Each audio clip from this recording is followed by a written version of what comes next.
नमस्कार, one India Hindi में आपका स्वागत है।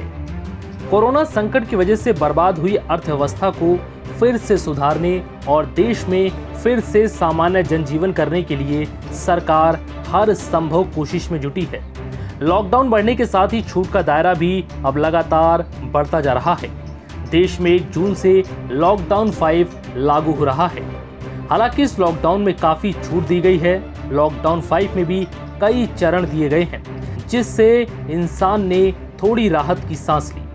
अर्थव्यवस्था को फिर से पटरी पर लाने के लिए केंद्र सरकार ने 68 दिनों की बंदी के बाद चरणबद्ध तरीके से बंदिशें हटाने का ऐलान कर दिया है। 30 जून तक चलने वाले लॉकडाउन 5.0 के दौरान पाबंदियां सिर्फ कंटेनमेंट जोन में ही रहेंगी। इसके अलावा बाकी जगहों पर सभी गतिविधियां चरणबद्ध तरीके से शुरू होंगी। 1 जून से पूरे देश में कहीं भी लोग आ जा सकेंगे। इसके लिए किसी पास या मंजूरी की जरूरत नहीं होगी। वहीं देश भर में रात का कर्फ्यू अब रात 9 बजे से सुबह 5 बजे तक रहेगा। इस दौरान सिर्फ आवश्यक गतिविधियों की मंजूरी होगी।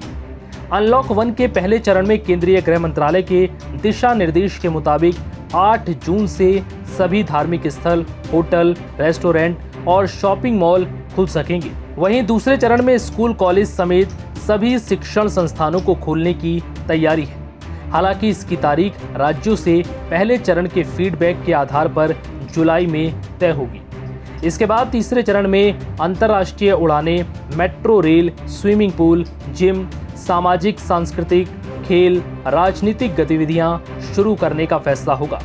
केंद्रीय गृह मंत्रालय ने अनलॉक 1 के विस्तृत दिशा निर्देश के तहत कंटेनमेंट जोन में पाबंदियां पहले की तरह ही 30 जून तक लागू रहेंगी। कंटेनमेंट जोन का निर्धारण संक्रमण स्थिति को देखते हुए जिला प्रशासन करेगा।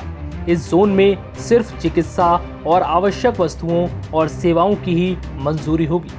राज्य और केंद्र शासित क्षेत्र कंटेनमेंट जोन के बाहर बफर जोन तय कर हालात के मुताबिक कुछ पाबंदियां लगा सकते हैं।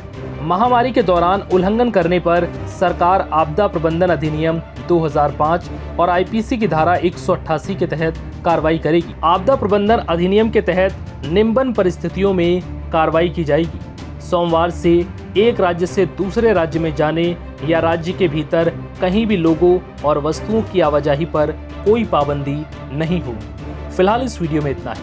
नमस्कार।